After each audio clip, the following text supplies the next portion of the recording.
Hi friends, welcome to Shruti Jatho YouTube channel. ಎಲ್ಲರೂ ಹೇಗಿದ್ದೀರಾ? ಎಲ್ಲ ಚೆನ್ನಾಗಿದ್ದೀರಾ ಅಂತ ಅನ್ಕೋತಾ ಇದ್ದೀನಿ. ನಾನು ಕೂಡ ಚೆನ್ನಾಗಿದ್ದೀನಿ. ಸೊ ವರಮಹಾಲಕ್ಷ್ಮಿ ಹಬ್ಬ ಬಂದಿದೆ, ಜೊತೆಗೆ ಇಂಡಿಪೆಂಡೆನ್ಸ್ ಡೇ ಕೂಡ ಇದೆ, ಮತ್ತು ರಾಖಿ ಹಬ್ಬ ಕೂಡ ಹತ್ರನೇ ಇದೆ. ಈ ಟೈಮಲ್ಲಿ ಮಾರ್ಕೆಟೆಲ್ಲ ನೋಡೋಕ್ಕೆ ತುಂಬಾ ಚೆನ್ನಾಗಿರುತ್ತೆ. ಇಂಡಿಪೆಂಡೆನ್ಸ್ ಡೇಗೆ, ರಾಖಿ ಹಬ್ಬಕ್ಕೆ ಮತ್ತು ವರಮಹಾಲಕ್ಷ್ಮಿ ಹಬ್ಬಕ್ಕೆ ಎಲ್ಲ ಥರ ಐಟಮ್ಸ್ಗಳು ಈಗ ಮಾರ್ಕೆಟಿಗೆ ಬಂದುಬಿಟ್ಟಿದೆ. ಸೊ ಹಬ್ಬ ಎಲ್ಲ ಬಂದರೆ ಮಾರ್ಕೆಟ್ ಜಗಮಗ ಜಗಮಗ ಅಂತ ಇರುತ್ತೆ, ಅದು ನೋಡೋಕ್ಕೆ ಚೆಂದ. ಸೊ ನಾನು ಕೂಡ ಮಾರ್ಕೆಟಿಗೆ ಬಂದಿದ್ದೆ ಸ್ವಲ್ಪ ಶಾಪಿಂಗ್ ಮಾಡೋಣ ಅಂದ್ಕೊಂಡು. ವಂಶಿಗೂ ಕೂಡ ಫ್ಯಾನ್ಸಿ ಡ್ರೆಸ್ ಇದೆ, ಮತ್ತು ಹಬ್ಬಕ್ಕೂ ಸ್ವಲ್ಪ ಶಾಪಿಂಗ್ ಮಾಡಬೇಕಾಗಿತ್ತು. ನಮ್ಮ ಹಬ್ಬದ ಪ್ರಿಪ್ರೇಷನು ಹೇಗಿರುತ್ತೆ ಮತ್ತು ವಂಶಿಕಾ ಸ್ಕೂಲಲ್ಲಿ ಹೇಗೆ ಫಂಕ್ಷನ್ ಆಗುತ್ತೆ ಅನ್ನೋದು ನಾನು ತೋರಿಸ್ಕೊಡ್ತೀನಿ. ಸೊ ಫಸ್ಟು ವಂಶಿಕಾದು ಸಿಲ್ವರ್ ಜ್ಯುವೆಲ್ಸ್ ಎಲ್ಲ ಬ್ಲ್ಯಾಕ್ ಆಗಿಬಿಟ್ಟಿತ್ತು, ಸ್ವಲ್ಪ ಅದನ್ನು ಪಾಲಿಷ್ ಮಾಡೋಣ ಅಂತ ಮನೆಯಲ್ಲೇ ಮಾಡ್ಕೊತಾ ಇದ್ದೀನಿ. ಸೊ ಇದು ಸಿಂಪಲ್ ಟೆಕ್ನಿಕ್. ಬಿಸಿ ನೀರು ಮಾಡ್ಕೋಬೇಕು, ಅದಕ್ಕೆ 1 ಸ್ಪೂನಷ್ಟು ಸೋಡಾ ಮತ್ತು 1 ಸ್ಪೂನಷ್ಟು ಉಪ್ಪು ಹಾಕ್ಕೊಂಡು ಸ್ವಲ್ಪ ಬಿಸಿನೀರಲ್ಲಿ ಅದನ್ನು ನೆನೆಯಕ್ಕೆ ಬಿಡಬೇಕು. ಆಗ ಡಸ್ಟೆಲ್ಲ ಆಚೆ ಬರುತ್ತೆ. ಸೊ ಅದ್ರ ಜೊತೆಗೆ ನಾನು ಪ್ಯಾಕಿಂಗ್ ಕೂಡ ಮಾಡ್ಕೊತಾ ಇದ್ದೆ. ಸೊ ನೆಕ್ಸ್ಟ್ ಊರಿಗೆ ಹೋಗ್ಬೇಕಲ್ವಾ. ಸೊ ಲಾಸ್ಟ್ ಟೈಮ್ ಹೋಗಿದ್ದೆ, ಇನ್ನೂ ನಾನು ತೆಗ್ದಿರಲಿಲ್ಲ. ಸೊ ಮತ್ತೀಗ ಬಟ್ಟೆ ಎಲ್ಲ ಜೋಡಿಸ್ಕೊತಾ ಇದ್ದೀನಿ ಊರಿಗೆ ಹೋಗೋಕ್ಕೆ. ಎಲ್ಲ ಹಬ್ಬ ಕೂಡ ಊರಲ್ಲೇ ಮಾಡ್ತೀವಿ, ಎಲ್ಲ ಜೊತೆಗೆ ಸೇರಿ. ಸೊ ಹಾಗಾಗಿ ಹಬ್ಬಕ್ಕೆ ನಾನು ನೈಟೇ ಪ್ಯಾಕ್ ಮಾಡ್ಕೊಂಡು ನೆಕ್ಸ್ಟ್ ಡೇ ಸ್ಕೂಲ್ ಫಂಕ್ಷನ್ ಮುಗಿಸ್ಕೊಂಡು ಹೊರಡೋಣ ಅಂತ ಪ್ಲ್ಯಾನ್ ಮಾಡ್ಕೊತಾ ಇದ್ದೆ. ಈಗ ಚೈನ್ ಕೂಡ ಚೆನ್ನಾಗಿ ನೆಂದಿದೆ. ಅದನ್ನು ಸ್ವಲ್ಪ ಈಗ ವೇಸ್ಟ್ ಯಾವುದಾದ್ರೂ ಬ್ರಷ್ ಇರುತ್ತಲ್ಲ ನಿಮ್ಮ ಹತ್ರ, ಅದಕ್ಕೆ ಸ್ವಲ್ಪ ಟೂತ್ ಪೇಸ್ಟ್ ಹಾಕ್ಕೊಂಡು ಈ ಥರ ಚೆನ್ನಾಗಿ ಬ್ರಷ್ ಮಾಡಿದ್ರೆ ಒಳಗಡೆ ಗಲೀಜಿರುತ್ತಲ್ಲ ಅದೆಲ್ಲ ಬಂದುಬಿಡುತ್ತೆ. ಸೊ ಒಂದು ಒಳ್ಳೆ ಪಾಲಿಷ್ ಕೊಡುತ್ತೆ. ಸೊ ಔಟ್ಸೈಡ್ ಹೋಗೋದ್ರಿಂದ ನಾವು ಮನೇಲಿ ಇದು ಸಿಂಪಲ್ ಟೆಕ್ನಿಕ್, ಸಿಂಪಲ್ ಟ್ರಿಕ್ಸ್ನ ಯೂಸ್ ಮಾಡಿಕೊಂಡು ಈ ಥರ ಮಾಡ್ಕೋಬೋದು. ಸೊ ನೋಡಿ ನಿಮಗೆ ಗೊತ್ತಾಗ್ತದೆ ವ್ಯತ್ಯಾಸ. ಸೊ ಇದು ಹಳೇದು, ಇದು ಈಗ ಜಸ್ಟ್ ಬ್ರಷ್ ಮಾಡಿರೋದು ಎಷ್ಟು ವ್ಯತ್ಯಾಸ ಇದೆ ಅಂತ ಎರಡೂ. ಇನ್ನು ಪೌಡರ್ ಬರುತ್ತಲ್ಲ, ಹಲ್ಲುಜ್ಜ ಪೌಡರ್, ಅದರಲ್ಲಿ ಬ್ರಷ್ ಮಾಡಿದ್ರೆ ಇನ್ನೂ ಚೆನ್ನಾಗಾಗತ್ತೆ. ಬಟ್ ಈಗ ಯೂಶ್ವಲಿ ಅದನ್ನು ಯಾರು ಯೂಸ್ ಮಾಡಲ್ಲ, ಎಲ್ಲ ಪೇಸ್ಟೇ ಯೂಸ್ ಮಾಡ್ತಾರೆ ಅಲ್ವಾ. ಸೊ ಆ ಕೆಲಸ ಮುಗೀತು. ಈಗ ನೆಕ್ಸ್ಟು ಮೆಹಂದಿ ಹಾಕೊಳ್ಳೋಣ ಅಂತ ಮೆಹಂದಿ ಹಾಕೊಳ್ಳೋಕೆ ರೆಡಿ ಮಾಡ್ಕೊತಾ ಇದ್ದೆ. ಸೊ ವಂಶಿಕಾ ಊಟ ಮಾಡಿ ಮಲ್ಕೊಬಿಟ್ಟಿದ್ದಾಳೆ. ಸೊ ಅವಳು ಮಲ್ಕೊಂಡಾಗಲೇ ಹಾಕೊಳ್ಳೋಕೆ ಈಸಿ ಆಗುತ್ತಿಲ್ಲ, ಅಂದವಳು ಹಾಕೊಳ್ಳೋಕ್ಕೆ ಬಿಡಲ್ಲ, ಹಾಗೂ ಗಲಾಟೆ ಮಾಡ್ತಾಯಿದ್ಲು. ಸೊ ಅವಳಿಗೆ ಫಸ್ಟ್ ಹಾಕ್ಬಿಟ್ಟು ಮಲಗಿಸಿ ಆಮೇಲೆ ಈಗ ನಾನು ಹಾಕೋತಾ ಇದ್ದೇನೆ. ಸೊ ನಾನು ಯೂಶ್ವಲಿ ಮೆಹಂದಿ ಸೆಲ್ಫ್ ಅಂದರೆ ನಾನೇ ಹಾಕ್ಕೊಳ್ಳೋದು. ರೈಟಿಂದ ಲೆಫ್ಟ್ ಹ್ಯಾಂಡ್ ಹಾಕೋತೀನಿ, ಲೆಫ್ಟಿಂದ ರೈಟ್ ಹ್ಯಾಂಡ್ ಕೂಡ ಹಾಕೋತೇನೆ. ಸೊ ನಂಗೆ ಮೆಹಂದಿ ಅಂದರೆ ಬಹಳ ಇಷ್ಟ. ಮುಂಚೆ ಎಲ್ಲ ಹಬ್ಬಕ್ಕೂ ಮೆಹಂದಿ ಹಾಕೋತಾ ಇದ್ದೆ. ಸೊ ನಮ್ಮಮ್ಮ ಏನು ಮಾಡೋರು ಅಂತ ಹೇಳಿದ್ರೆ, ಈ ಥರ ಹಬ್ಬಗಳೆಲ್ಲ ಬಂದರೆ ಅಮ್ಮ ಮೆಹಂದಿ ತೊಗೊಂಡು ಶೋಕೇಶಲ್ಲಿ ಇಟ್ಬಿಡೋರು. ಸೊ ನಾನು ಆಫೀಸೆಲ್ಲ ಮುಗಿಸ್ಕೊಂಡು ಬಂದಾಗ ನೈಟ್ ಕುತ್ಕೊಂಡು ಆರಾಮ್ಸೆ ಹಾಕೋತಾ ಇದ್ದೆ. ನಮ್ಮ ಅಕ್ಕಪಕ್ಕದವರೆಲ್ಲ ಕೇಳ್ತಾಯಿದ್ರು, ಯಾವಾಗ ನೋಡಿದ್ರೆ ನಿನ್ನ ಕೈಯಲ್ಲಿ ಮೆಹಂದಿ ಇರುತ್ತಲ್ಲ ಅಂತ. ಸೊ ನಂಗೆ ಅಷ್ಟು ಇಷ್ಟ ಮೆಹಂದಿ ಅಂದರೆ. ಸೊ ಅದಕ್ಕಾಗಿ ಇವತ್ತು ಫ್ರೀ ಮಾಡ್ಕೊಂಡು ಮೆಹಂದಿ ಹಚ್ಕೋತಾ ಇದ್ದೀನಿ ಹಬ್ಬಕ್ಕೆ. ಮುಂಚೆಲ್ಲ ನಾನು ಬ್ರೈಡಲ್ಸ್ಗೆಲ್ಲ ಹಾಕ್ತಾಯಿದ್ದೆ, ಈಗ ಟೈಮ್ ಇಲ್ಲ ಅಂತ ಅಷ್ಟು ಇಂಟ್ರೆಸ್ಟ್ ತೋರಿಸ್ತಾ ಇಲ್ಲ ನಾನು.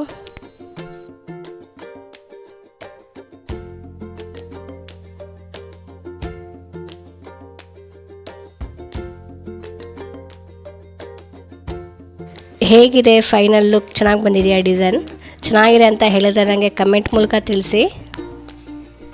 ಅಂದರೆ ಅದು ಹಾಕೋತಾ ಇದ್ದರೆ ಟಚ್ಚಲ್ಲಿದ್ದರೆ ಇನ್ನೂ ತುಂಬ ಚೆನ್ನಾಗಿ ಫಿನಿಶಿಂಗ್ ಬರುತ್ತೆ, ಮತ್ತು ಒಳ್ಳೆ ಡಿಸೈನ್ ಫ್ಲ್ಯಾಶ್ ಆಗ್ತಾ ಇರುತ್ತೆ. ಇದು ಅಪರೂಪಕ್ಕೆ ಹಾಕೋತೀವಲ್ಲ, ಡಿಸೈನ್ಗಳೇ ಜ್ಞಾಪನ ಬರಲ್ಲ. ಸೊ ನೆಕ್ಸ್ಟ್ ಡೇ ವಂಶಿ ಸ್ಕೂಲಲ್ಲಿ ಫಂಕ್ಷನ್ ಕೂಡ ಇತ್ತು. ಸೊ ಅವಳಿಗೆ ಫ್ಯಾನ್ಸಿ ಡ್ರೆಸ್ ತೊಗೊಂಡಿದ್ದೆ ನಾನು, ಅದು ಬೇಡವೇ ಬೇಡ ಅಂತ ಹಠ ಮಾಡ್ತಾಯಿದ್ಲು. ಹಾಗಾಗಿ ಯೂನಿಫಾರ್ಮೇ ಹಾಕಿ ಕಳಿಸ್ತಾ ಇದ್ದೀನಿ. ಅದಕ್ಕೆ ಸ್ವಲ್ಪ ಅದು ಬ್ಯಾಂಡೆಲ್ಲ ಹಾಕಿ ಅವಳಿಗೆ ಹೇಳ್ಕೊಡ್ತಾಯಿದ್ದೆ, ಜೈನ್ ಮಾಡಮ್ಮ ಅಂತ ಮಾಡ್ತಾಯಿದ್ಲು. ಸೊ ನೋಡಿ, ಈ ಡ್ರೆಸ್ಸನ್ನು ನಾನು ತರಿಸಿದ್ದೆ ಹಾಕೋಣ ಫ್ಯಾನ್ಸಿ ಡ್ರೆಸ್ಗೆ ಅಂತ, ಬಟ್ ಹಾಕ್ಕೊಳ್ಳೋಕ್ಕೆ ರೆಡಿ ಇಲ್ಲ, ಬೇಡ ಅಂತ ಇದ್ಲು ಅವಳು. ಅವರು ಸ್ಕೂಲಲ್ಲಿ ಕೂಡ ತುಂಬ ಚೆನ್ನಾಗಿ ಪ್ರಿಪೇರ್ ಮಾಡ್ಕೋತಾ ಇದ್ರು. ಮಕ್ಕಳೆಲ್ಲ ನೋಡಿ ಎಷ್ಟು ಚೆನ್ನಾಗಿ ಬಂದಿದ್ದಾರೆ ಫ್ಯಾನ್ಸಿ ಡ್ರೆಸ್ಸಲ್ಲಿ. ಸೋಲ್ಜರ್ ಡ್ರೆಸ್ ಮತ್ತು ಈ ಥರ ಎಲ್ಲ ಡ್ರೆಸ್ಗಳ ಹಾಕ್ಕೊಂಡು ಸ್ಟ್ರಾಬೆರಿ. ಮಕ್ಕಳಂತೂ ಎಲ್ಲರೂ ತುಂಬಾ ಕ್ಯೂಟಾಗಿ ಕಾಣ್ತಾಯಿದ್ರು, ನೋಡೋಕ್ಕೆ ಚೆನ್ನಾಗಿರ್ತಿತ್ತು.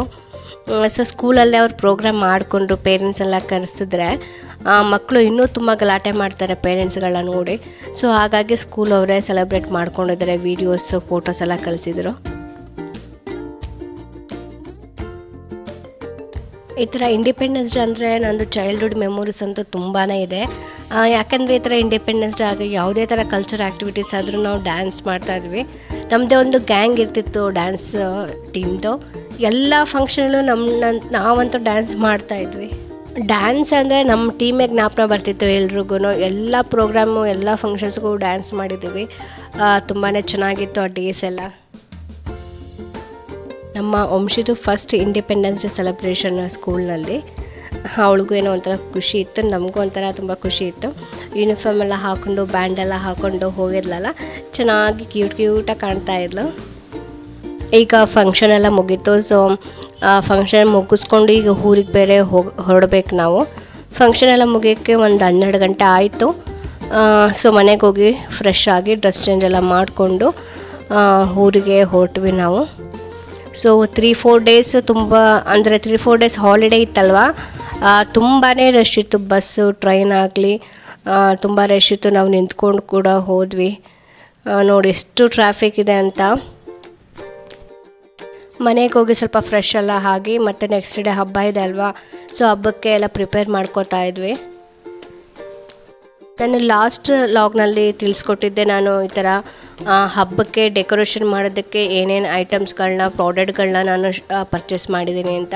ಸೊ ಈಗ ಅದನ್ನೇ ಯೂಸ್ ಮಾಡಿಕೊಂಡು ಡೆಕೋರೇಷನ್ ಮಾಡೋಕ್ಕೆ ಪ್ರಿಪೇರ್ ಮಾಡ್ಕೋತಾ ಇದ್ದೀವಿ. ಲಾಸ್ಟ್ ಟೈಮ್ ನಮಗೆ ತೋರಿಸಿದ ರಿಂಗ್ ಕೂಡ ಶಾಪಿಂಗ್ ಮಾಡಿದ್ದೆ ಅಂತ. ಸೊ ಈ ಥರ ಈಗ ರಿಂಗ್ನ ಅಸೆಂಬಲ್ ಮಾಡ್ಕೋತಾ ಇದ್ದೀವಿ. ಇದು ತುಂಬ ಚೆನ್ನಾಗಿದೆ. ಲೈಕ್ ಬರ್ಡೇ ಡೆಕೋರೇಷನ್ಗೆ ಮಾಡ್ಬೋದು. ಈ ಥರ ಬ್ಯಾಕ್ಗ್ರೌಂಡ್ ಡೆಕೋರೇಷನ್ ಹಬ್ಬಕ್ಕೆಲ್ಲ ಯೂಸ್ ಮಾಡೋಕ್ಕೆ ತುಂಬ ಚೆನ್ನಾಗಿದೆ. ಈ ನೆಟ್ಟನ್ನು ಮುಂಚೆನೇ ತೊಗೊಂಡಿದ್ವಿ ವಂಶಿಕಾ ಬರ್ಡೇಗೆ. ಸೊ ಅದೇ ಬ್ಯಾಕ್ಗ್ರೌಂಡ್ ಹಾಕೋಣ, ಪ್ಲೇನ್ ಇದ್ದರೆ ಚೆನ್ನಾಗಿ ಕಾಣಲ್ವಲ್ಲ ಅಂತ. ಸೊ ಈ ಥರ ಬ್ಯಾಕ್ಗ್ರೌಂಡ್ಗೆ ಕವರ್ ಮಾಡ್ಕೋತಾ ಇದ್ದೀವಿ.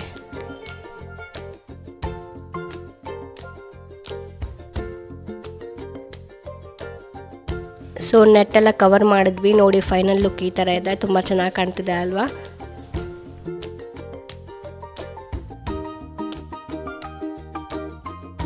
ನೆಕ್ಸ್ಟ್ ಆ ನೆಟ್ ಮೇಲೆಗೆ ಡೆಕೋರೇಷನ್ ಮಾಡಬೇಕು. ಸೊ ಪಿಂಕ್ ಕಲರ್ ಫ್ಲವರ್ ತೊಗೊಂಡಿದ್ವಲ್ಲ ಅದು, ಮತ್ತು ಈ ಥರ ಗ್ರೀನ್ ಲೀವ್ಸಿಂದ ಡೆಕೋರೇಷನ್ ಮಾಡೋಣ ಅಂದ್ಕೊಂಡು ಪ್ಲ್ಯಾನ್ ಮಾಡ್ಕೋತಾ ಇದ್ದೀವಿ. ವೈಟ್ ಮೇಲೆ ಪಿಂಕ್ ಕಲರ್ ಈ ಥರ ಡಾರ್ಕ್ ಕಲರ್ ಇದ್ದರೆ ತುಂಬಾ ಚೆನ್ನಾಗಿ ಕಾಣುತ್ತೆ. ಡೀಸೆಂಟಾಗಿ ಸಿಂಪಲ್ ಲುಕ್ ಕೊಡುತ್ತೆ.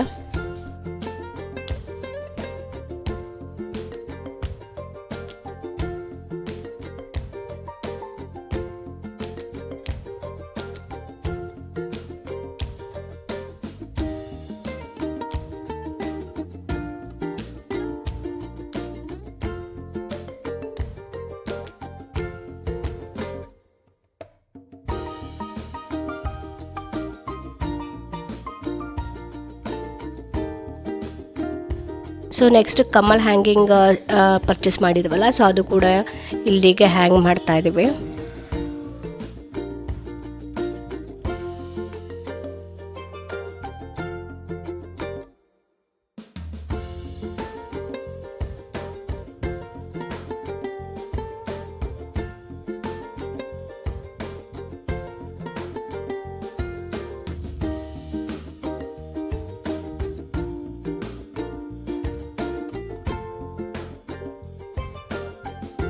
ಈಗ ಲಕ್ಷ್ಮಿ ಕೂರ್ಸೋಕ್ಕೆ ಟೇಬಲ್ನ ರೆಡಿ ಮಾಡ್ಕೋತಾ ಇದ್ದೀವಿ. 2 ಸ್ಟೆಪ್ ಮಾಡೋಣ ಅಂತ ಅಂದ್ಕೊಂಡ್ವಿ. ಹಾಗಾಗಿ ಸೊ 1 ಸ್ಟೆಪ್ಪು ಮತ್ತು ಇನ್ನೊಂದು ಸ್ಟೆಪ್ಪು ವೈಟ್ ಕಲರ್ ಕಾಂಬಿನೇಷನ್ ಕೊಡೋಣ ಅಂತ ಈ ಟೇಬಲ್ನ ರೆಡಿ ಮಾಡ್ಕೋತಾ ಇದ್ದೀವಿ. ಸೊ ಈ ಹಬ್ಬಗಳು ಬಂದರೆ ಎಲ್ಲರೂ ಸೇರಿ ಕೆಲಸ ಮಾಡ್ತೀವಲ್ಲ, ಏನೋ ಒಂಥರ ಖುಷಿ ಇರುತ್ತೆ. ಫೈನಲಿ ನಮ್ಮ ಬ್ಯಾಕ್ಗ್ರೌಂಡ್ ಡೆಕೋರೇಷನ್ ಮುಗಿತು. ನೋಡಿ ಈ ಥರ ಲುಕ್ ಬಂದಿದೆ. ಹೇಗಿದೆ ಅಂತ ನನಗೆ ಕಮೆಂಟ್ ಮೂಲಕ ತಿಳಿಸಿ. ಮತ್ತು ನಿಮಗೊಂದು ಐಡಿಯಾ ಕೂಡ ಬಂದಿದೆ ಅಲ್ವಾ, ಲಾಸ್ಟ್ ಟೈಮ್ ನನ್ನ ಲಾಗಲ್ಲಿ ಏನೇನು ಪ್ರಾಡಕ್ಟ್ನ ಶಾಪಿಂಗ್ ಮಾಡಿದ್ದೆ ಅದನ್ನು ಯೂಸ್ ಮಾಡ್ಕೊಂಡು ಹೇಗೆ ಡೆಕೋರೇಷನ್ ಮಾಡಿದ್ದೀವಿ ಅಂತ. ಸೊ ನೆಕ್ಸ್ಟ್ ಡೆಕೋರೇಷನ್ ಆದಮೇಲೆ ಬಾಗಿಲಿಗೆ ನೀರು ಹಾಕಿ ರಂಗೋಲಿ ಹಾಕೋಣ ಅಂದ್ಕೊಂಡು ನೀರು ಹಾಕಿ ಎಲ್ಲ ಕ್ಲೀನ್ ಮಾಡ್ಕೋತಾ ಇದ್ದೀವಿ.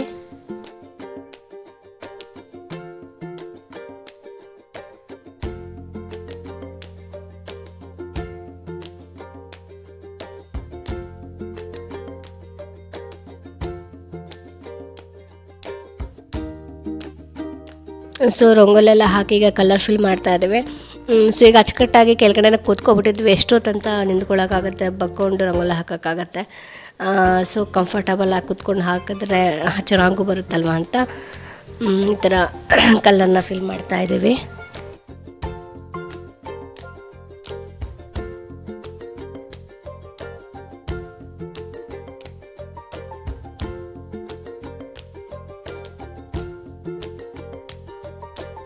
ಈಗ ರಂಗೋಲಿ ಫೈನಲ್ ಲುಕ್ ಈ ಥರ ಇದೆ. ಬಟ್ ರೌಂಡ್ ಶೇಪ್ ಕರೆಕ್ಟಾಗಿ ಬಂದಿಲ್ಲ. ನಾವು ಆಮೇಲೆ ನೋಡ್ಕೋತಾ ಇದ್ವಿ, ರೌಂಡ್ ಶೇಪ್ ಕರೆಕ್ಟಾಗಿ ಬಂದಿಲ್ವಲ್ಲಪ್ಪ ಅನಿಸ್ತಾ ಇತ್ತು. ಬಟ್ ಒಳಗಡೆ ಡಿಸೈನ್ ಸ್ವಲ್ಪ ಚೆನ್ನಾಗಿ ಕಾಣ್ತಾ ಇತ್ತು, ಯೂನಿಕ್ಕಾಗಿ. ಸೊ ನೆಕ್ಸ್ಟ್ ಈಗ ಸೀರೆ ಉಡ್ಸೋಕ್ಕೆ ರೆಡಿ ಮಾಡ್ಕೊಬಿಡೋಣ ಅಂದ್ಕೊಂಡು ಈ ಥರ ಸೀರೆನ ಆಫ್ ಫೋಲ್ಡ್ ಮಾಡಿ ಈ ಥರ ನೆರಿಗೆ ಮಾಡ್ಕೋತಾ ಇದ್ದೀನಿ. ಇದಂತೂ ತುಂಬಾ ಈಸಿ, ಉಡ್ಸೋಕ್ಕೆ ಬೇಗನೆ ಆಗಿಬಿಡುತ್ತೆ. ಸೊ ಈ ಥರ ಸೀರೆ ಆಫ್ ಫೋಲ್ಡ್ ಮಾಡಿ ನೆರಿಗೆ ಮಾಡಿಕೊಂಡು ಫುಲ್ ಸುತ್ತ ನೆರಿಗೆ ಬಿಟ್ಕೊಂಡ್ರೆ ಚೆನ್ನಾಗಿ ಕಾಣುತ್ತೆ.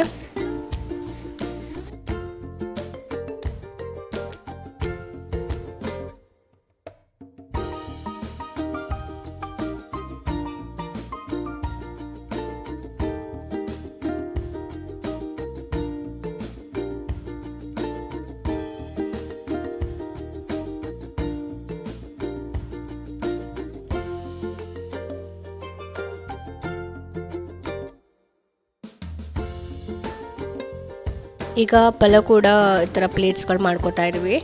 ಸೊ ಈ ಥರ ಎಲ್ಲ ರೆಡಿ ಇದ್ದರೆ ಮಾರ್ನಿಂಗ್ ಎದ್ದು ಸ್ನಾನ ಮಾಡಿಕೊಂಡು ರೆಡಿ ಮಾಡ್ಕೊಬಿಡ್ಬೋದು. ಮಾರ್ನಿಂಗ್ ಎದ್ದೆಲ್ಲ ಮಾಡ್ತೀವಿ ಅಂದರೆ ಆಗಲ್ಲ, ಟೈಮ್ ಶಾರ್ಟೇಜ್ ಆಗಿಬಿಡುತ್ತೆ. ನನ್ನ ಮಕ್ಕಳು ಬೇರೆ ಇರ್ತಾರಲ್ವ, ಸತ್ತಾಯಿಸ್ತಾರೆ, ಕೆಲಸ ಮಾಡೋಕ್ಕೆ ಬಿಡಲ್ಲ. ಸೊ ಹಾಗಾಗಿ ಎಲ್ಲ ಕೆಲಸನೂ ಈಗಲೇ ಆಲ್ಮೋಸ್ಟ್ ಮುಗಿಸ್ಬಿಟ್ಟಿದ್ವಿ ನಾವು.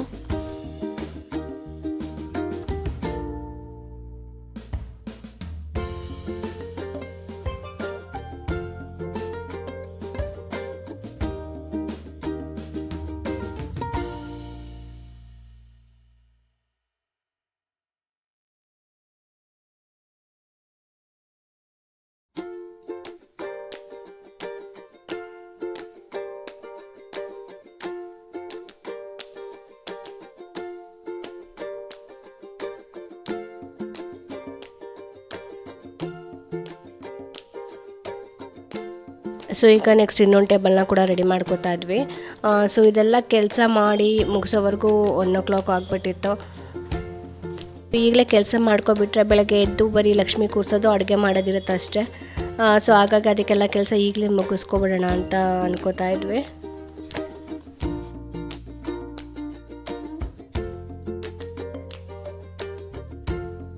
ಬೆಳಗ್ಗೆ ಎದ್ದು ಲಕ್ಷ್ಮಿ ಮುಖವಾಡಕ್ಕೆ ಸ್ವಲ್ಪ ಅಲಂಕಾರ ಮಾಡ್ಕೋತಾ ಇದ್ವಿ.